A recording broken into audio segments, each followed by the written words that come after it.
Selamat siang Ibu Bapak dan anak-anak. Siang hari ini saya berhasil mengundang teman seperjuangan saya, Dr. Fuad, yang kami berjuang bersama untuk pelayanan jantung anak. Silakan Dr. Fuad perkenalkan diri. Selamat siang Ibu, Bapak, dan pasien-pasien kelainan jantung bawaan.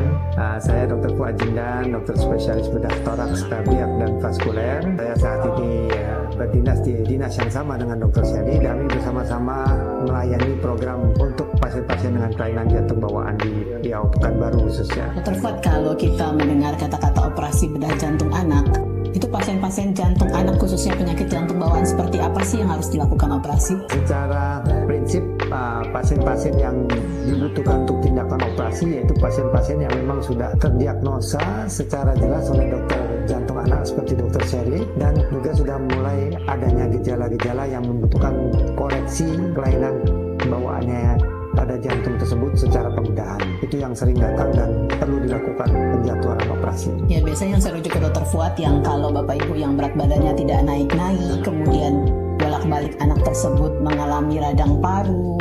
Nah, itu yang indikasi saya untuk merujuk untuk dilakukan tindakan operasi. Dan memang dari pemeriksaan fisik saya maupun pemeriksaan ekokardiografi tidak memungkinkan lagi untuk menutup sendiri atau kita tutup melalui kateter. Maka pasiennya akan saya berikan kepada Dr. Fuad.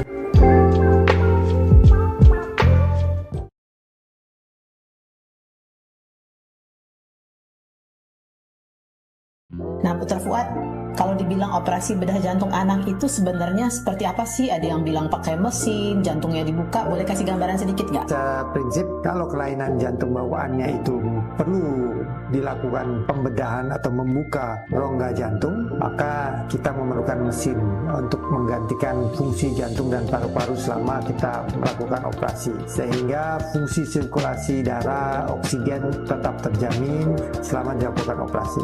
Tetapi apabila kita tidak perlu melakukan pembedahan rongga jantung, maka kita tidak memakai mesin jantung dan paru-paru. Oke, Bapak Ibu nanti bisa dilihat di dalam cuplikan video ini seperti apa mesinnya, seperti mana kamar operasi yang Dr. Fuad akan kita tampilkan di sini.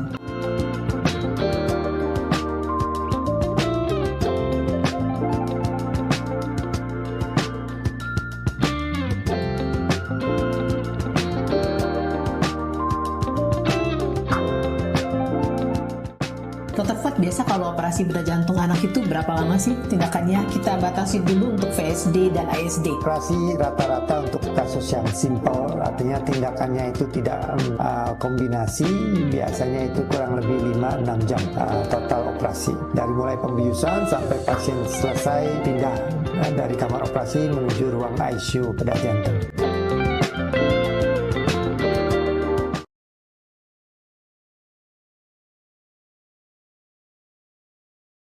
Kita sebagai orang tua apa saja yang perlu dipersiapkan sebelum anak kita dilakukan tindakan operasi jantung? Saya selalu bilang kepada orang tua pasien, pertama siap adalah mental. Sebagai orang tua, dia siap karena dia butuh semangat ya, mempersiapkan anaknya, betul-betul siap kondisi fisiknya baik, disiplin ya, sampai pada saat pasca operasi dan pemulihan. Ya, yang kedua, menjaga nutrisi ya dari si anak. Yang ketiga, menjaga anak itu agar tidak tertular penyakit pada saat dilakukan persiapan operasi dan pasca operasi. Apabila ada saudara atau orang tua yang terkena penyakit batuk pilek, maka harus menjauh atau menjaga anak tersebut. Apabila pasca operasi, ya kunjungan dari keluarga, kunjungan dari yang lain-lain yang belum diperlukan sebaiknya ditunda atau tidak dilakukan, karena itu juga menjaga resiko infeksi menjadi lebih rendah dan kondisi pemulihan lebih baik. Berapa Dr. Fuad berat badan minimal supaya hasil operasi pasien ini hasilnya akan jauh lebih baik, berat badan minimal? Pada saat ini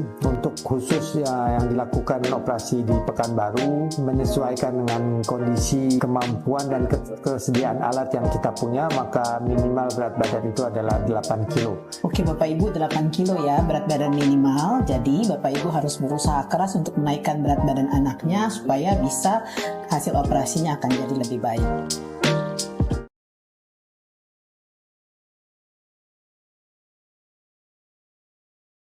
Risiko dan komplikasi apa biasanya yang terjadi ketika operasi jantung anak?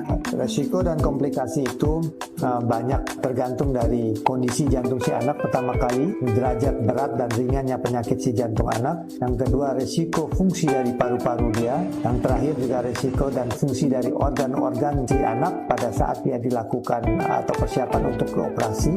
Yang terakhir, ada atau tidaknya penyakit penyerta, penyakit penyerta seperti penyakit bawaan, sindrom bawaan, kelainan-kelainan kongenital lainnya. Apabila itu ada, maka risiko terhadap keberhasilan operasi pun menjadi lebih besar. Tapi apabila semua itu tidak ada, maka risiko menjadi rendah dan keberhasilan dari operasi menjadi lebih besar. Yang paling sering pertama kali muncul adalah risiko perdarahan, itu sangat jarang. Yang kedua adalah risiko dari penyembuhan dari kulit si anak, itu yang paling sering dan muncul dari pasien-pasien yang dioperasi, seperti keloid atau luka yang tidak mau sembuh, atau adanya benjolan-benjolan pada luka, benang yang muncul, itu yang paling sering.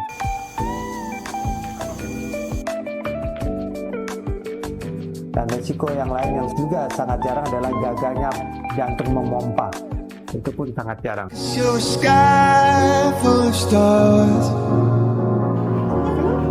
I'm gonna give you my heart.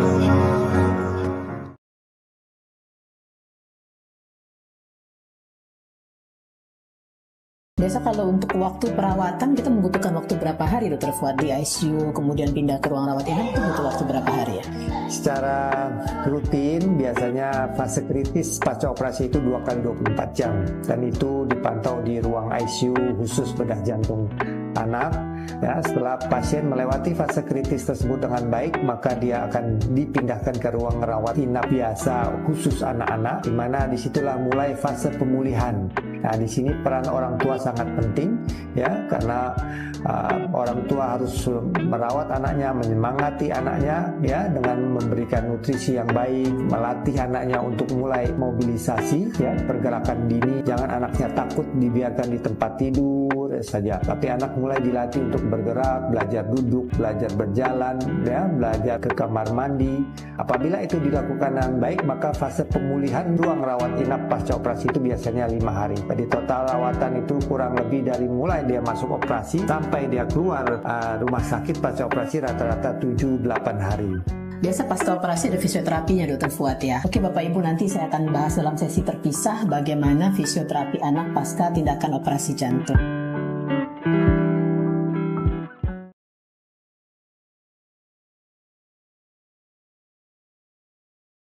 Kemudian bagaimana perawatan anak di rumah? Bagaimana cara merawat luka pasca operasinya? Dan apakah anak-anak itu boleh beraktivitas seperti biasa atau bagaimana? Anak-anak ini sangat berbeda dengan orang dewasa. Tetapi secara fisiologis, operasi itu pulih setelah 14 hari. Yang paling harus diperhatikan adalah kebersihan. Jadi orang tua harus merawat kebersihan si anak, tidak boleh kotor.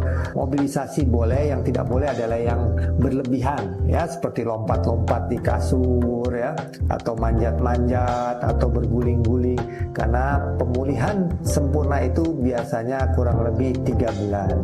Nah, selama 3 bulan tulang dada si anak itu masih fase penyambungan dan belum sempurna. Jadi apabila anak lompat-lompat jatuh terbentur, maka ada kemungkinan lukanya terbuka. Dan apabila luka itu terbuka, maka kemungkinan terjadinya gagal penyembuhan dan infeksi itu tinggi, sehingga perlu dilakukan operasi ulangan. Nah, apabila tadi yang saya sebutkan dijaga, diperhatikan dengan baik, setelah 3 bulan tulang itu sudah menyambung sempurna seperti sebelum dioperasi, dan setelah itu anak bebas untuk melakukan aktivitas seperti sebelum dioperasi. Oke, berarti Bapak Ibu 3 bulan waktu yang kita butuhkan supaya tulangnya akan menyatu dengan baik.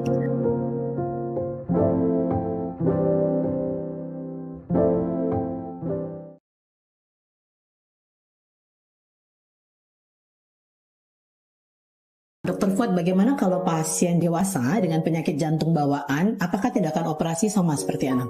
Salah satu kelainan jantung bawaan yang banyak hal yang memungkinkan terjadi, yang paling sering adalah karena dia tidak adanya keluhan, sehingga dia tidak terdeteksi. Dan biasanya dia terdeteksi karena kebetulan, seperti sedang medical check up pada saat usia dia mau masuk kerja, dan di situ diketahui ada kelainan jantung bawaan. Dan pada saat diagnosa itu tegak dan ternyata penyebab kelainan jantung bawaannya itu tidak bisa dilakukan terapi secara konservatif dengan obat ataupun tidak bisa dilakukan penutupan dengan device, maka indikasi dilakukan operasi tegak walaupun dia tidak ada keluhan, karena saat itu jantungnya masih mengkompensasi dengan baik. Tetapi apabila ditunggu ada keluhan, nah di saat itulah kompensasi jantung sudah mulai turun dan risiko operasi menjadi lebih tinggi, dan kualitas hidupnya pasca operasi tidak akan menjadi lebih baik, tapi akan flat menetap di situ. Tapi apabila dilakukan pada saat kondisi jantung masih baik, maka kualitas hidupnya akan tetap berada dalam puncaknya, masih dalam keadaan yang baik. Ya, itu dia indikasi dari operasi, tidak menunggu jantung menjadi jelek fungsinya. Kalau secara klinis perbaikan pasca operasi, Bapak Ibu, kalau pengalaman saya pribadi, pasien anak dibandingkan pasien dewasa itu recovery-nya pemulihan lebih cepat pasien anak. Pasien saya 3 hari pasca operasi sudah bisa aktif, lari, main. Sementara kalau orang dewasa biasa recovery-nya pemulihan itu jauh lebih lambat daripada anak-anak. Jadi jika dari anak atau remaja sudah ada indikasi itu dikerjakan operasi jantung anak, sebaiknya dikerjakan. Jangan ditunda lagi supaya pemulihannya juga akan lebih cepat.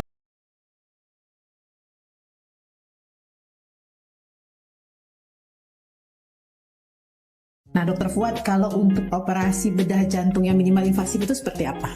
Ya, minimal invasif ini artinya kita berusaha tidak melakukan operasi dengan teknik konvensional, yaitu dengan memotong tulang dada di bagian depan ini.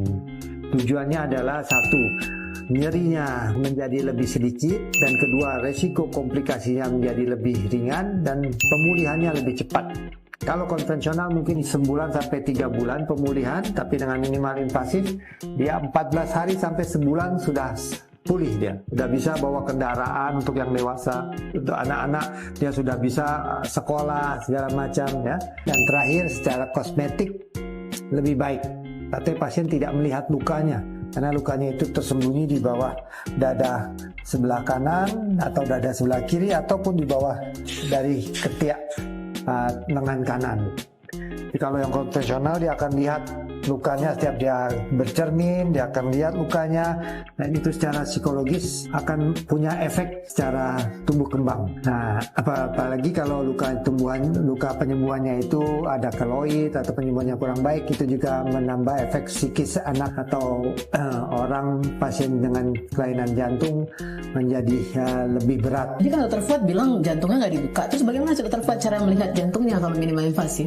Nah, minimal invasif itu bukan jantung yang tidak dibuka, tetapi rongga jantungnya tidak harus dibuka besar, tetapi dia melalui dari sisi-sisi sela iga yang ada. Jadi dibuka hanya 5 cm, kemudian dengan alat khusus dengan bantuan video, maka saya bisa melihat ke dalam jantung. Nah, dan untuk menyambung mesin jantungnya, kita menyambung dari pembuluh darah yang ada di paha kanan maupun paha kiri. Nah, itu untuk akses untuk mesin jantung dan paru-paru. Nah, sehingga jantung dan paru-paru tetap bisa ditidurkan dan fungsinya diambil alih oleh mesin jantung dan paru-paru. Dan baru saya dengan bantuan dari alat-alat yang ada dan video kamera yang tersedia untuk bisa melakukan operasi pada kelainan jantung, baik itu kelainan jantung bawaan seperti ASD, kelainan pada katup jantung trikuspid, katup jantung mitral, ataupun pada kasus-kasus operasi-operasi yang lain.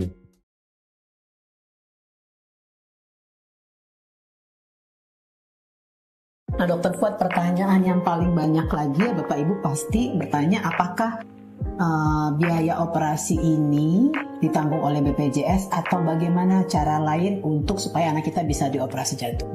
Oke, secara prinsip pembiayaan operasi jantung bawaan ini memang cukup besar, dan dengan adanya program dari pemerintah jaminan BPJS ini, asuransi pemerintah ini sangat membantu, dan memang biayanya ditanggung oleh BPJS untuk operasi jantung bawaan seperti ini. Dokter Fuad, kan biasanya terdengar nih kalau pakai BPJS operasinya antrinya lama. Nah, bagaimana di tempat Dokter Fuad? Apakah kalau BPJS antrinya juga lama, Dokter Fuad? Karena memang demand dan supply, ya kita bicara dengan demand dan supply. BPJS ini hampir semuanya pasien tertolong dengan BPJS, sehingga supply-nya sangat banyak. Sedangkan kebutuhan atau ketersediaan dari kamar, dari tempat tidur, khususnya untuk ICU, itu yang terbatas. Sehingga mau tidak mau, pasien dengan menggunakan BPJS asuransi itu harus sesuai antrian pasien yang kita jadwalkan operasi. Jadi memang kita tidak bisa membuka hampir 100 bed khusus ini, karena memang rumah sakit tempat saya berdinas ini adalah rumah sakit umum, sehingga tempat tidurnya juga berbagi, kamar ICU bednya pun juga berbagi, sehingga memang akan ada namanya antrian, itu pasti terjadi. Kalau boleh saya bantu summary-kan ya Dokter Fuad, jadi karena butuh antrian, tapi sebetulnya Bapak Ibu bisa membantu mempercepat antrian anaknya dengan cara pertama, begitu ketemu Dokter Fuad, semua keluarga sudah memutuskan untuk operasi, persiapannya jelas, apa yang dipersiapkan harus jelas. Karena biasanya Dokter Fuad akan meminta Bapak Ibu untuk memeriksakan gigi anaknya. Jadi kalau sebelum itu Bapak dan Ibu sudah pastikan gigi anaknya bagus, yang akan nantinya bisa menjadi sumber infeksi, atau telinga anaknya bagus, semua persiapan yang diminta oleh Dokter Fuad dikerjakan sebelumnya dengan cepat, maka itu akan semakin cepat kita masuk ke dalam antriannya. Begitu Dokter Fuad ya. Nah, memang namanya proses persiapan operasi itu selain dari dokter gigi, juga ada dokter THT, ada dokter gizi, ada dokter khusus anak ICU yang juga akan memeriksa kelainan, dan juga akan dievaluasi sebelum operasi pemeriksaan USG jantungnya oleh dokter jantung anak. Nah, itu butuh proses. Apabila itu dilakukan dengan baik, ya proses itu akan lebih cepat, ya, dan antriannya pun akan lebih cepat.